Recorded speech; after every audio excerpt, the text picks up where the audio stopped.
사흘만 볼 수 있다면. 헬렌 켈러.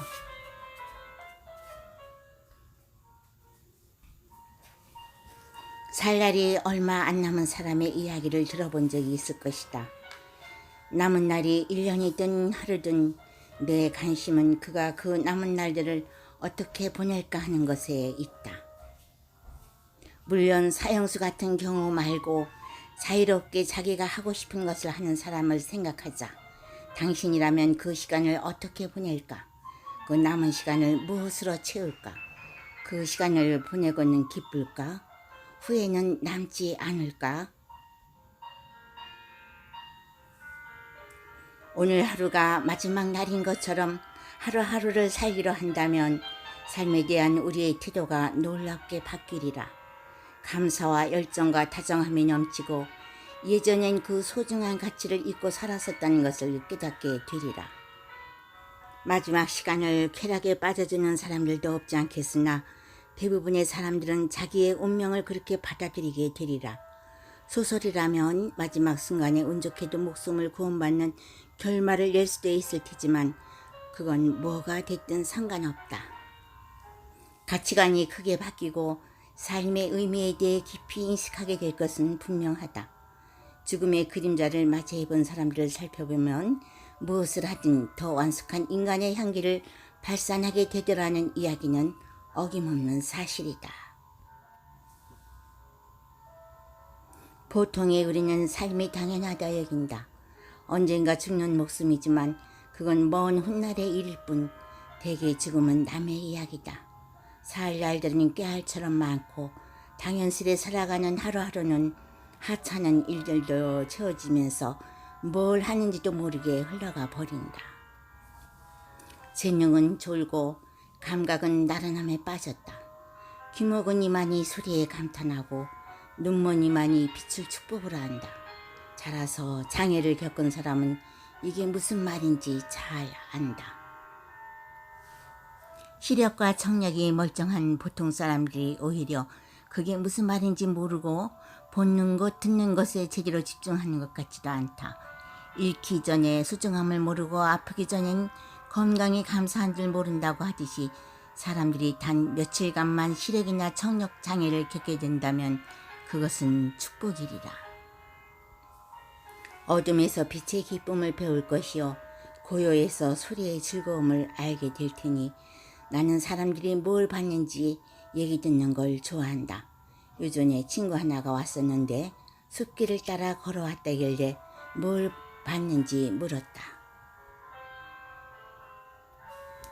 뭐 별거 없었어. 익숙한 대답이다. 1시간 동안이나 숲길을 걸었으면서도 딱히 본 게 없다니 그게 어떻게 가능할까? 가끔 운 좋을 때면 나뭇가지에 앉아 노래하는 새의 떨림이 내 손을 타고 내 몸으로 전해져 온다. 시원한 냇물이 손가락을 타고 흘러내리는 기분이 좋고 푸릇푸릇한 솔잎이나 부드러운 풀이 깔려있으면 페르시아산 양탄자보다 낫다.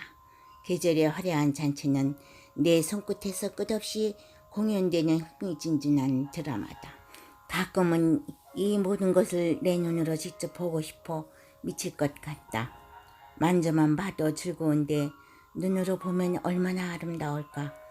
사람들은 세상을 가득 채운 색채와 움직임의 파노라마가 그저 당연한 것처럼 보이는 모양이다. 가진 것에 감사할 줄 모르고 없는 것을 욕망하는 게 사람이라고는 하지만 빛으로 가득한 이 세상에서 시각이라는 게 얼마나 삶을 풍부하게 만드는 값진 것인지를 모르고 지낸다는 것은 안타까운 일이다. 내가 대학 총장이라면 는 사형법을 필수 과목으로 만들겠다. 학생들이 지나치는 일상을 다시 바라봄으로써 기쁨이 얼마나 더 커질 수 있는지를 알려준다면 그들의 잠자던 재능이 깨어나리라. 내 눈으로 세상을 보는 상상을 해본다. 단 사흘만 그런 기적이 주어진다고 한다면 꼭 내 눈으로 봤으면 싶은 것들이 있다. 당신도 같이 상상을 해보겠는가? 그 사흘이 지나고 나면 다시는 빛을 볼 수 없다고 가정하자. 당신이라면 그 사흘간 무엇을 바라보며 보내겠는가? 나라면 당연히 내가 이제껏 살아오면서 정말 소중하게 생각해왔던 것들을 가장 먼저 찾게 될 것이다. 암흑으로 다시 돌아가도 영원히 잊히지 않도록 오래도록 바라보며 기억에 새길 것이다. 사흘간 볼 수 있는 기적을 선물 받는다면 그 짧은 사흘을 셋으로 나눠 사용하는 상상을 해본다. 첫날은 내 삶을 구원해 주신 분들을 먼저 찾겠다. 우선 존경하는 앤 설리반 선생님, 세상을 향해 나를 활짝 열어주신 분이다. 그분 얼굴을 오래오래 바라본다. 그냥 눈에 담는 것으로는 충분치 않다. 그의 굳건한 인내심과 공감력과 온화함이 얼굴에 어떻게 피어나 있는지 확인하고 싶다. 나와 함께한 그 힘겨운 과정에서 보여주신 강인한 성품과 인간에 대한 연민이 그의 눈에서 어떻게 빛나고 있는지 보고 싶다.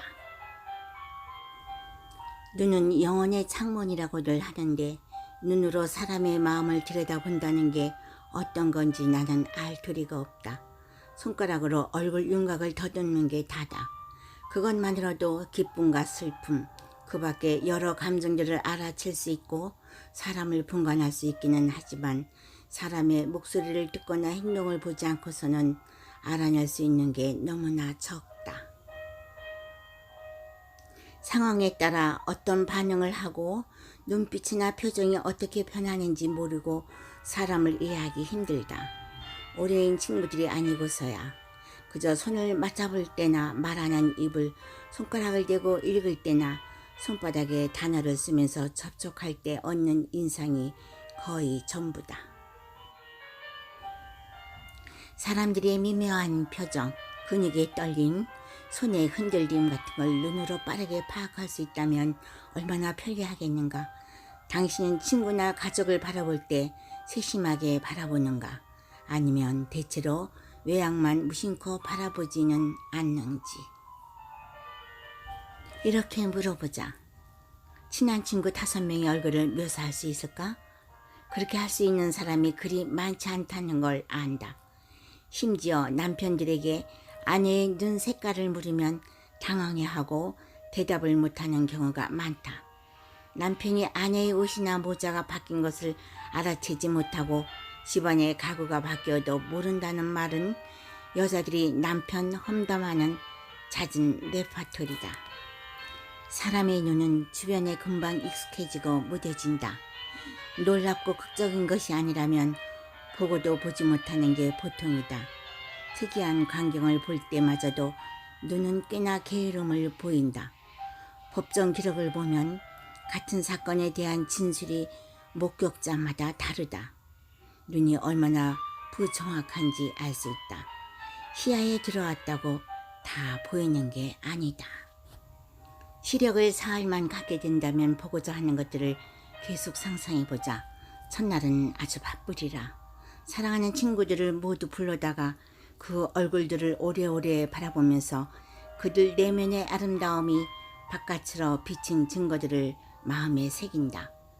아기의 얼굴을 바라보며 인생 풍파가 아직 침범하지 않은 인간의 순수한 아름다움을 느껴본다.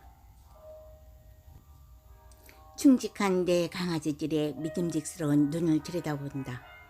조심스럽고 조용한 스코틀랜드 듯한 꼬마 타키, 건강하고 다정한 덴마크산 헬가, 재밌고 다정한 이 강아지들과의 놀이는 나의 큰 즐거움이었다.